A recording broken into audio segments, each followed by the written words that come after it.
오늘 우리가 함께 볼 하나님의 말씀 유다서 1장 20절과 21절입니다. 유다서 1장 20절과 21절 말씀입니다.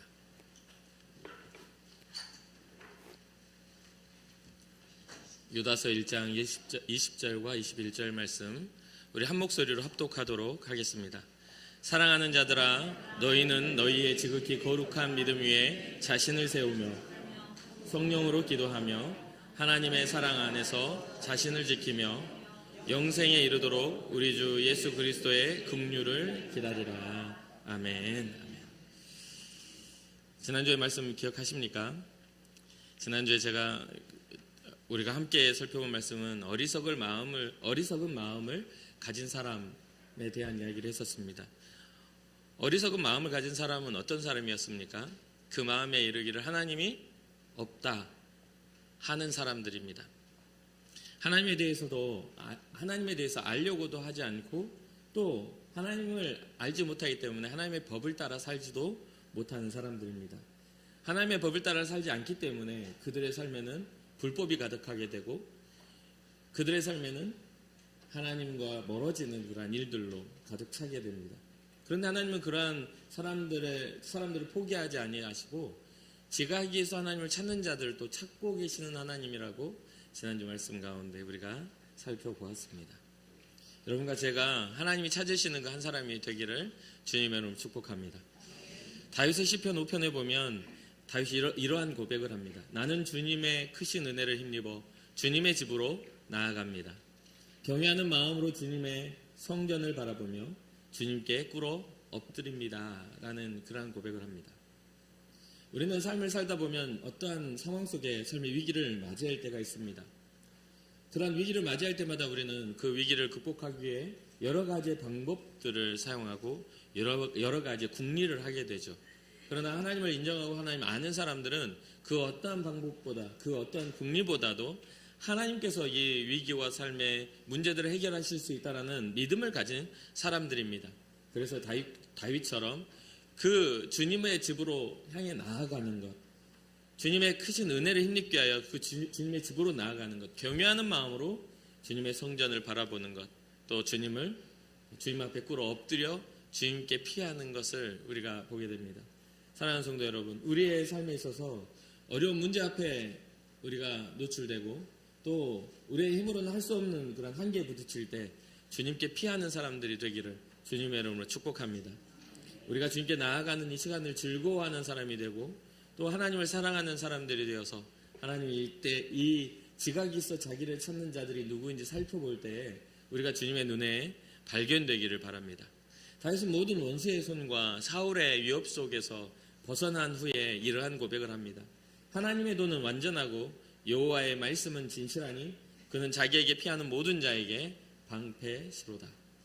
하나님은 완전하게 우리를 보호하실 수 있는 분이라는 것을 우리가 잊지 않는다면 우리가 어떠한 문제 앞에 선다 할지라도 우리를 구원하시는 하나님 앞에서 소망을 잃어버리지 않을 줄로 믿습니다.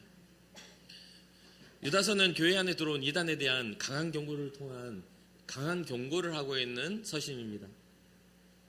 교회와 성도들을 이단으로부터 지켜내기 위해서 유다는 그들에게 이야기해줘야 될 것이 있다라고 여겼습니다.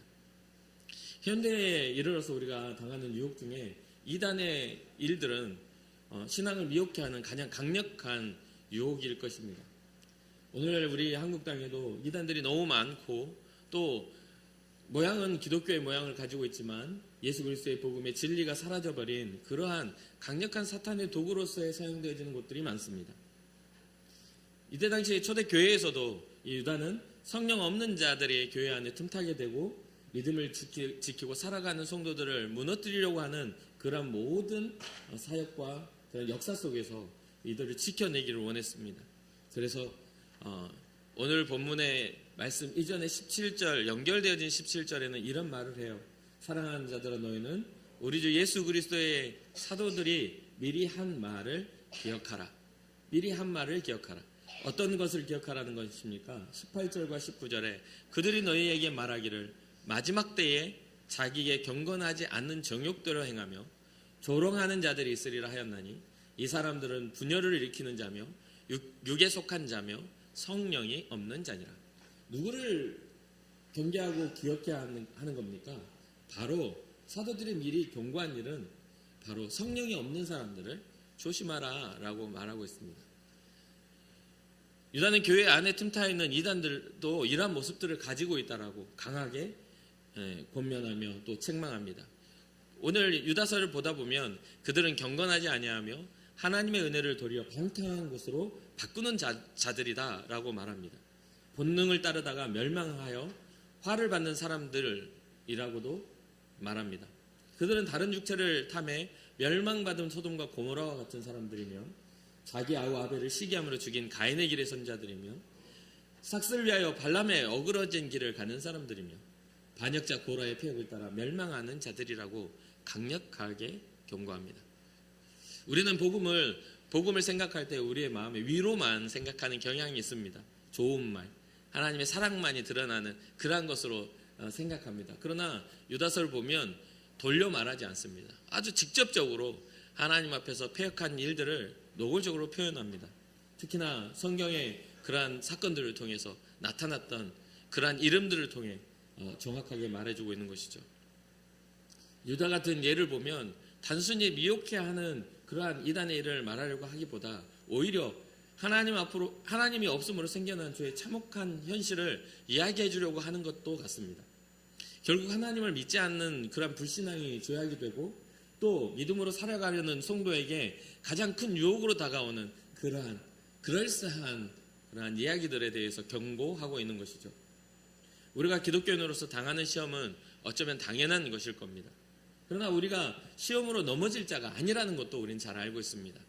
우리는 시험을 당할 때 넘어지는 자가 아니라 시험을 이기는 자라는 것을 꼭 기억하시기를 바랍니다. 우리 주님이 죄의 권세를 이기신 것처럼 우리의 인생 가운데에서도 일어나는 모든 시험들을 우리는 이겨낼 수 있는 그 힘을 주님으로부터 공급받는 사람들입니다. 오늘 제가 여러분과 나누고 싶은 이야기는 우리가 신앙을 세워갈 때에 어떻게 세워갈 것인가. 이단이 틈타 여러 가지 유혹을 하고 여러 가지 폐역한 일들을 우리에게 보여주면서 우리의 마음을 무너뜨리려고 할 때 이때에 이 유다는 오늘 4가지의 이야기를 통하여 우리의 신앙을 세우는 방법을 이야기해 주고 있습니다. 그게 바로 20절과 21절의 말씀인 것이죠. 사랑하는 자들아 너희는 너희의 지극히 거룩한 믿음 위에 자신을 세우며 그 첫 번째입니다. 뭐라고요? 지극히 거룩한 믿음 위에 자신을 세우라라고 말합니다. 성경의 기록 곳곳에서는 이 거룩함에 대한 이야기가 정말 많이 나옵니다. 정말 많이 기록되어 있어요. 그런데 이 거룩함에 대해 이야기를 할 때 이 거룩함의 대부분의 거룩함의 시작점이 어디냐면 하나님이시라는 것을 끊임없이 성경은 증언해 줍니다. 이사야서 47장 4절 우리의 구원자는 그의 이름이 만군의 여호와 이스라엘의 거룩한 이신이다 라고 이야기합니다. 하나님으로부터 출발된 거룩함, 우리는 그 거룩한 그 믿음 위에 우리를 세울 때 어디 위에 세워야 되는 겁니까? 바로 하나님을 향한 믿음 위에 우리를 세우라고 말해주고 있는 것이죠. 하나님의 백성은 당연히 하나님의 거룩함을 따라 살아가는 백성들입니다. 베드로는 우리를 부르신 하나님은 거룩하시니 우리도 모든 행실에 거룩한 자가 되라 라고 권면합니다. 지극히 거룩한 믿음 위에 자신을 세우는 것은 여러 가지 유혹, 여러 가지 시험 이러한 것들을 이기기에 가장 기본적인 출발선입니다. 거룩한 가운데에는 부정한 것이 틈탈 수가 없죠. 하나님은 거룩하신 분이기 때문에 그 하나님의 행사에는 죄는 존재할 수가 없습니다. 죄는 유지될 수가 없어요. 하나님의 심판과 그 죄를 멸하시는 하나님의 공의가 그 모든 것들을 깨끗하게 하게 되는 것이죠. 그렇게 우리는 우리의 신앙을 온전히 세워가는 그 신앙자로서 세워가는 그것에는 우리의 힘, 우리의 능력, 우리의 노력으로 세워지는 그 믿음이 아니라 하나님의 거룩함을 따라 세워진 그 믿음 위에 우리를 세워야 할 줄로 믿습니다. 그러면 이 거룩함은 어디까지 연결될까요? 하나님의 거룩하심이 어디까지 우리에게 연결되어서 우리의 믿음을 형성합니까? 신약에 와서 바로 예수 그리스도를 통해서 하나님의 거룩함이 우리에게 드러났다는 것이죠. 하나님의 아들 예수 그리스도가 이 땅에 오셔서 그 모든 더러운 죄들을 깨끗하게 하시는 그 역사를 어떻게 이루실 수가 있어요? 아까 말씀드렸던 하나님의 거룩한, 하나님의 공의, 하나님의 정의는 예수 그리스도를 통해 온전히 이루어졌다는 것을 잊지 마시기 바랍니다. 그러면 이것을 한 번 더 살펴본다면 거룩한 믿음 위에라는 이 말에는 예수 그리스도를 믿는 믿음 위에 우리를 세울 때에 그 의미가 온전해질 수 있다는 것이죠. 예수 그리스도의 은혜의 그 죄사함 위에 우리가 세워져야만 우리의 노력으로 해결할 수 없는 모든 죄와 우리의 노력으로 해결할 수 없는 세상의 유혹들을 이겨낼 수 있는 그런 능력을 얻게 되는 것입니다. 우리 스스로가 우리 스스로를 세울 수 있는 게 아니에요. 하나님 우리를 거룩하다 하실 때에 우리가 온전히 거룩해질 수 있다는 것을 잊지 마시기를 주님의 이름으로 축복합니다. 그러면 유다는 그 자신의 지극히 거룩한 믿음 위에 자신을 세우라고 하면서 더불어 뭐를 더 이야기합니까? 성령으로 기도하라라고 말합니다. 성령으로 기도하라. 왜 그렇습니까? 성령이 도우심이 없이는 우리는 주님 앞에 나아갈 길이 없습니다. 성령으로 기도할 때에 믿음 위에 온전하게 세워질 수가 있습니다. 성령의 충만함을 받지 않은 사람이 어떠한 이야기를 한다 할지라도 그것은 중심의 이야기가 아닌 입술에서 나오는 말뿐인 이야기밖에 안 됩니다. 하나님께서 검증하지 않으시고 하나님께서 인정해 주시지 않는 거룩함은 아무런 소용이 없다는 것이죠. 용서받지 못한 사람이 겉으로 보기에는 이미 용서받은 자와 같이 행동한다면 그것은 너무나 가증한 일이 될 것입니다. 성령으로 기도할 때에 하나님의 사랑 안에서 자신을 지킬 수가 있고 성령으로 기도할 때에 온전한 믿음 위에 세워질 수가 있고 성령으로 기도할 때에 우리에게 허락하신 하나님의 그 용서와 영생을 우리가 바라볼 수 있다는 것을 기억하시기를 바랍니다. 다윗은 시편 51편에서 자신이 당하는 상황에 신앙이 흔들리지 않고 정직하고 견고한 마음으로 서기 위해 그 주님의 성령을 구하는 것을 보게 됩니다. 시편 51편 10절과 11절 하나님이여 내 속에 정한 마음을 창조하시고 내 안에 정직한 영을 새롭게 하소서.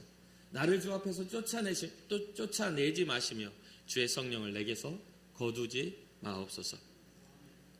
우리에게도 다윗의 이러한 고백처럼 내 안에 정직한 영을 새롭게 하시는 그러한 은혜가 있기를 주님의 이름으로 축복합니다.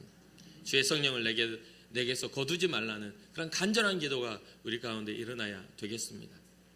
더 나아가 우리 예수님 또한 우리에게 성령과 함께 해야 한다는 것을 정확하게 가르쳐 주십니다. 예수님께서도 성령으로 잉태되셔서 이 땅에 오셨습니다. 예수님은 성령의 증언을 통해 자신이 하나님의 아들이심을 나타내셨습니다. 예수님은 성령에 이끌려서 광야로 나가 40일을 죄하러 금식하시고 시험을 당하셨습니다. 성령을 힘입어 하나님의 나라를 선포하셨고 성령을 힘입어 제자들에게 성령께서 마땅한 말을 가르쳐 주시리라고 권면하시는 것을 보게 됩니다. 사랑하는 성도 여러분, 우리는 우리의 입술에서 나오는 이야기가 우리의 삶에서 보여지는 모든 삶의 열매가 성령의 열매가 되기를 주님으로 축복합니다. 우리가 아무리 그럴싸해 보이고 우리가 아무리 다른 사람 보기에 좋아 보여도 성령께서 일하시지 않으면 검증될 수가 없어요.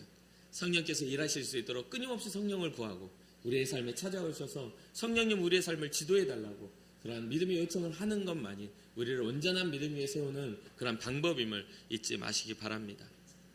요한복음 3장 34절을 보면 하나님이 보내신 이는 하나님의 말씀을 하시나니 이는 하나님이 성령을 한량없이 주심이니라 라고 말합니다. 하나님이 보내신 사람은 하나님의 말씀을 하게 된다는 거예요. 그 하나님의 말씀은 하나님의 깊은 것까지라도 통찰하시는 성령을 통하여 우리에게 가르쳐진다는 것이죠. 그러니 사랑하는 성도 여러분, 우리 믿는 자의 삶이 성령의 언어를 가질 수 있도록 끊임없이 성령의 뜻을 구하고 성령의 그 강력한 임재 속에 하나님의 뜻과 섭리를 따라 행할 수 있는 은혜와 복이 있기를 주님의 이름으로 축복합니다. 그리고 세 번째 세워져야 할 것은 하나님의 사랑 안에서 자신을 지키라라는 것이죠. 여러분 어떻습니까? 여러분들의 인생을 살아가면서 여러분 스스로가 어떻게 지켜진다고 생각하세요? 그냥 오늘 하루 우리 하루에 눈 뜨고 오늘 하루에 그 하루가 일과가 끝나고 하루가 마감되어지는 그 모든 것들이 우리의 노력으로 되는 걸까요? 우리는 할 수 있는 것들은 우리에게 주어진 에너지를 가지고 하루를 살아가는 일입니다. 그 에너지는 어디서부터 오는 것일까요? 그래 이것이 어디서부터 비롯됐는가를 우리가 깊이 있게 묵상하며 하나님으로부터 내려오는 복임을 기억한다면 우리의 삶의 방향과 우리의 삶의 의미가 하나님이 기뻐하시는 것으로 발견되지 않겠습니까? 사랑의 사도인 사도 요한은 요한일서 3장 21절에 사랑하는 자들아 영을 다 믿지 말고 오직 영들이 하나님께 속하였나 분별하라. 많은 거짓 선지자가 세상에 나왔습니다 라고 경고합니다. 어떻습니까 여러분? 오늘날 똑같은 상황이지 않습니까? 이 땅에 정말 많은 이단들이 활동을 하고 기독교는 침묵하는데 이단들은 더욱더 길거리에 나와 어떠한 고난을 당해도 굴복하지 않고 자기네들이 가치 있다 여겨지는 것들을 끊임없이 이야기합니다. 재미있는 것은 기독교인들은 끊임없이 숨으려고 하고 이단들은 끊임없이 드러나려고 합니다. 여기서 숨으려고 하는 것들이 겸손이면 좋을 텐데 이것이 주님의 영광을 위한 것이고 하나님이 기뻐하시는 그러한 믿음의 도피이면 좋을 텐데 7,000명의 그 우상 앞에 절하지 않았던 그러한 사람들이면 좋을 텐데 하나님 앞에서 우리의 믿음이 그 겸손이나 믿음을 지키기 위한 노력이 아닌 단지 신앙적인 그러한 불이익을 당하는 것이 두려워 숨어있는 그러한 비겁함이라면 우리는 참 슬픈 현실에 우리의 삶이 노출되어 있다고 생각을 합니다.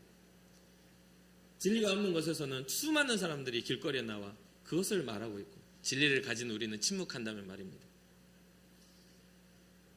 사도 요한은 사랑이 하나님께 속한 것이니 사랑하는 사람들이 하나님을 진정으로 아는 자들이라고 이야기해 줍니다. 사랑하는 성도 여러분, 우리의 신앙이 퇴보하는 것이 아니라 오히려 우리가 있는 그곳에서 드러나는 그러한 신앙이 되기를 바랍니다. 여러분들의 가정에서 여러분들이 믿는 자와 같은 사랑을 하기 시작하고 여러분들 직장에서나 여러분들 우리의 교회에서나 우리가 서 있는 환경 속에서 진정으로 사랑할 줄 아는 그런 사람들이 되기를 주님의 이름으로 축복합니다. 사랑하지 않는 사람은 하나님을 알지 못하는 자라고 요한일서 4장 8절에 이야기해 주죠.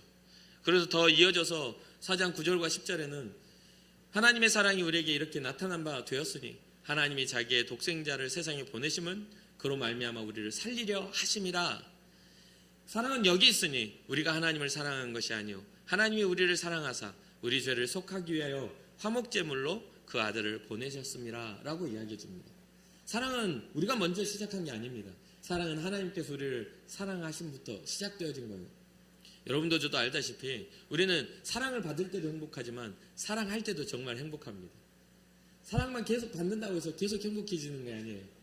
어쩔 때는 그 사람이 사랑해 주는 것이 되게 부담스럽고 안 왔으면 좋겠는 사람도 많이 있지 않습니까? 왜 그렇죠? 그 사랑해 주는 사람을 내가 사랑하지 않을 때는 부담스럽게 되는 거예요. 그런데 그 사랑이 온전해지고 기쁨이 되는 것은 나를 마땅히 사랑해 줘야 될 사람이 뿐만 아니라 내가 그를 사랑할 때에 그게 가치가 있어지는 겁니다. 이해가 되시나요?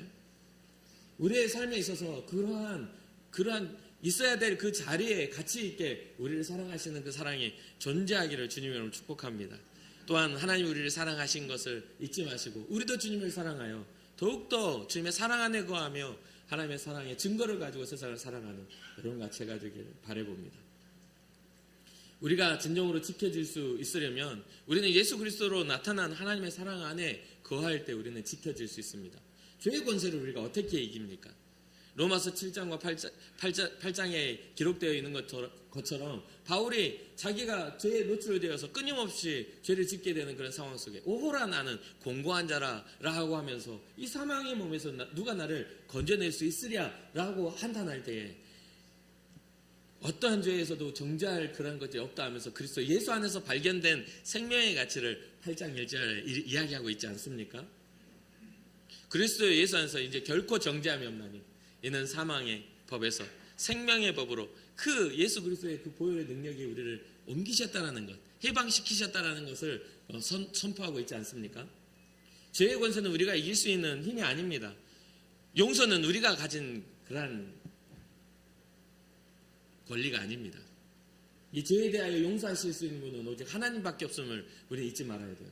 그런데 교회 안에서 오늘날의 어떤 사람들은 용서를 받았다는 것과 함께 반복되는 죄 가운데 거하면서 그 이후에 불신앙자 같은 삶의 죄도 스스로가 용서해요. 스스로가 인정해주고 스스로가 합리화시켜요. 하나님 날 용서해 주셨으니까 이 정도는 괜찮을 거야. 근데 한번 잘 생각해 보세요. 내 앞에서 누군가 내가 용서를 해줬는데 똑같은 잘못을 계속 반복하면서 나는 용서를 해준 것들을 이용해가지고 똑같은 잘못을 내게 계속 하고 있다고 생각을 해보세요. 얼마나 얄밉고 얼마나 그게 가증스러워 보이겠냐 이 말이에요. 용서해 주세요. 용서해 줄게. 고마워요 하고 다시 그 일을 반복한다면요. 너무너무 그 모습은 정말 옳지 않은 모습이 될 것입니다. 우리의 신앙도 그렇지 않겠습니까? 주님은 우리를 사랑하셔서 용서하셨지만 우리는 주님의 그 용서의 가치를 너무나 가볍게 여긴다면 진정한 용서와 진정한 화해는요. 다시 그것을 반복하지 않는 것입니다. 다시 그것을 반복하지 않아요. 사랑하는 성도 여러분, 우리에게 주어지는 이 사랑 안에서 우리에게 다가오는 모든 죄를 거절할 수 있는 그런 믿음의 용기가 생겨나기를 주님의 이름으로 축복합니다. 또 무엇이 죄이고 무엇이 죄가 아닌가에 대한 그런 고민을 할 수밖에 없는 게 사람이잖아요. 여러분 어떠십니까? 이 죄의 어떤 죄라는 것들에 대해서 우리는 사회적인 인식과 또한 여러 가지의 법적인 테두리와 또 그 사회가 가지고 있는 문화가 많은 영향을 미칩니다. 그렇죠? 많은 영향을 미쳐요. 어쩌다 보면 어느 나라에서는 그 마약적인 것들을 허용하는 나라가 있어요. 지금 태국이라는 나라를 가보면 그냥 대마초를 판매하는 매장들이 굉장히 길거리에 많이 있습니다. 그냥 매장으로 있어요. 근데 거기에서는 왜 그런 일들이 일어날까요? 그 나라에서는 그 중독적인 그런 것들을 법으로 죄가 아닌 것으로 합법적인 것으로 정해놓았기 때문이죠. 더 재밌는 것은 우리나라 사람이 그곳에 가가지고 그 대마초를 하고 들어오면 여기서는 법적인 것에 저촉이 되어 걸리고 맙니다. 사회가 정해놓은 그런 테두리와 법은 서로가 어떻게 하는 것, 서로가 논의하여 그것이 죄다 죄다 아닌다는 것을 서로가 이렇게 인정해주는 그런 테두리입니다. 그렇기에 우리가 정해놓은 이 법의 죄의 문제를 삼아서는 안 된다는 것이죠. 성경이 말하고 있는 이 죄는 좀 다릅니다. 이 죄는 하나님과의 관계, 이 세상의 모든 것들의 주관 되신 하나님과의 관계의 무너짐이 죄라고 표현해주고 있는 것이죠. 하나님과의 신뢰가 깨어지는 것이 죄라는 거예요. 그러니 사랑하는 성도 여러분, 우리의 삶에 있어서 어떤 그런 회개가 물론 세상이 정해놓은 도덕적인 죄에서도 우리가 회개의 거리를 찾아 주님 앞에 회개해야 하지만 우리가 살아가는 삶에서 죄의 문제는 하나님과의 관계 안에서 우리의 삶의 결이 주님과 멀어졌던 것들에 대해서 주님을 인정하지 못하고 주님이 기뻐하시는 그 길을 걷지 못했던 것들에 대해서 우리는 회개해야 하는 것이죠. 그렇게 보면 바로 오늘 방금 말씀드렸던 이 사랑 안에서 자신을 지키라는 이 가치가 훼손되는 것들에 대해서도 우리는 회개해야 하는 것입니다. 사랑 안에서 자신을 지키라. 그러면 뭡니까? 예수의 사랑 받은 자와 같은 사랑을 해야 합니다. 그것이 우리의 삶에 있어서 어떤 모습으로 실수가 있었다 할지라도 회복이라는 것은 바로 그렇게 회복되어지는 거예요. 그 가치를 다시 한번 세워가시길 바라요. 여러분들의 가정에서, 여러분들의 직장에서, 또 여러분들이 만나는 모든 만남의 현장에서 여러분들이 사랑의 가치를 가진 자와 같은 모습을 보여줄 때에 하나님 앞에 믿음으로 세워졌다라고 말할 수 있는 것이죠. 도덕적인 기준과 도덕적인 잣대가 아닌 하나님이 정해놓으신 하나님의 뜻에 따라 합당한 삶을 꿈꾸는 사람들, 그게 바로 그리스도 예수의 사람이라는 것을 잊지 마시고 하나님의 사랑 안에서 여러분 자신을 지켜내기를 주님 여러분 축복합니다. 마지막 네 번째로는 영생에 이르도록 우리 주 예수의 긍휼을 기다리라고 말합니다. 자, 주님을 기다리는 이 신앙이야말로 기독교의 핵심 중에 핵심입니다. 주님이 다시 오실 거라는, 주님이 여전히 살아계셔서 일하신다는 이 신앙이 없으면 사실 소망이 없습니다. 그렇기에 다시 만날 주님에 대한 그러한 기대가 없기 때문에 이 땅에서의 삶도 주님을 만날 필요가 없는 그런 기대가 없는 삶, 같은 삶을 살게 되는 거죠. 근데 성경이 말씀하신 것처럼 영생에 대한 기대가 없다면 왜 우리가 정직하게 살아야 되고, 왜 우리가 영생에 들어갈 어떤 하나님의 심판이 없다면 왜 우리가 다른 사람보다 손해보면서도 그 가치를 가지고 살아가야 합니까? 사실 그러한 소망이 없는 자들이기에 흉악한 삶을 살아가는 것이죠. 소망이 없는 자들에게 세상의 힘의 법칙에 의해서 다른 사람의 것을 빼앗고 다른 사람의 것을 함부로 하는 그런 인생을 사는 것이죠. 그러나 우리는 영생의 소망이 있는 사람들입니다. 그렇게 다른 사람을 존중하고 그 사람의 삶을 가치 있게 여겨주는 것이죠. 사랑하는 성도 여러분, 우리는 다시 오실 예수님에 대한 소망을 가진 사람들입니다. 그렇기에 우리는 그때를 준비하는 사람들이 되는 것이죠. 이 안에서 신앙이 세워질 때 우리는 이 신앙적인 올바름에 대한 고민과 올바름에 대한 길을 우리가 살펴볼 수 있는 것이죠. 예수님의 재림은 믿는 자의 소망입니다. 예수님의 재림은 신앙적인 삶을 살아갈 가장 큰 이유를 우리에게 제공해 줍니다. 또한 신앙자의 거룩함과 경건함을 훼손하는 죄에 대해서도 예수님의 재림은 그것을 거절할 수 있는 힘을 우리에게 허락합니다. 주님이 다시 오실 그때니까 우리가 마음을 정하고 다니엘처럼 뜻을 정하여 세상에서 오는 모든 왕의 진미와 다른 죄의 가능성들을 거절할 수 있는 것. 어떠한 불이익을 당하거나 어떠한 상황 속에 어려움에 처한다 할지라도 우리의 신앙적인 뜻을 정하고 다시 오실 주님에 대한 기대를 가지고 우리의 하루하루를 살아가게 될 때 우리는 세상에 흘러가는 모든 죄와 하나님을 반대하여 세워진 모든 문화들에 대해서 판단하고 그것을 거절할 수 있는 힘과 능력이 생길 줄로 압니다. 사랑하는 성도 여러분, 우리의 삶에 있어서 이 네 가지의 신앙적인 가치들은 굉장히 중요합니다. 거룩한 믿음 위에 여러분들의 삶을 세워가시길 주님의 이름으로 축복합니다. 그 일을 위하여 날마다 성령으로 기도하며 성령의 일하심을 구하시기를 바랍니다. 하나님의 사랑 안에서 여러분들의 삶을 지키시길 바랍니다. 절대로 여러분들은 세상의 평가와 같은 그러한 존재 그 이상의 분들입니다. 하나님이 자기 아들 예수 그리스도를 값으로 지불하여 내가 너를 지명하여 불렀나니 너는 내 거야 라고 하는 하나님의 소유로서 우리를 부르셔서 존귀케 한 자들이 바로 우리가 되었음을 잊지 말아야 되는 것이죠. 그것은 바로 하나님의 사랑의 증거고 사랑의 완성이기도 합니다. 그러니 여러분들의 삶의 인생에 만난 모든 사람도 하나님의 사람다운 가치를 부여하고 그를 존중하고 존경하고 사랑할 수 있는 그런 관계를 맺으시길 바랍니다.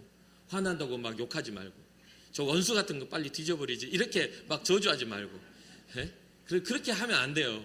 그럼 하나님 듣고 계시니까. 그러니까 그런 어떤 무익한 말이라도 우리는 입 밖으로 내면 안 되는 거죠. 화가 나면 오히려 축복하세요. 예수님 믿고 천국 갈 사람,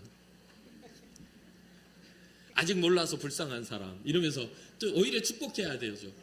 예수님의 그 승리의 가치를 모르니까 하나님 우리를 얼마나 사랑하시는지를 모르니까 자꾸만 악한 일로 빠지는 것들을 보면 우리는 안타까워하며 중보할 수 있어야 될 줄 믿습니다. 마지막으로 영생에 이르도록 우리 예수 그리스도의 긍휼 재림을 기다리는 그런 여러분과 제가 되기를 주님의 이름으로 축복합니다.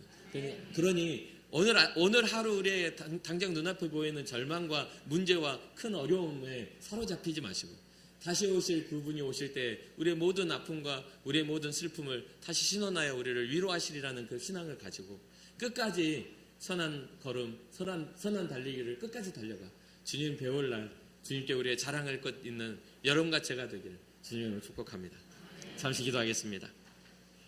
살아계신 하나님, 오늘도 우리에게 주신 은혜를 따라 오늘 우리가 예배할 수 있음을 감사합니다.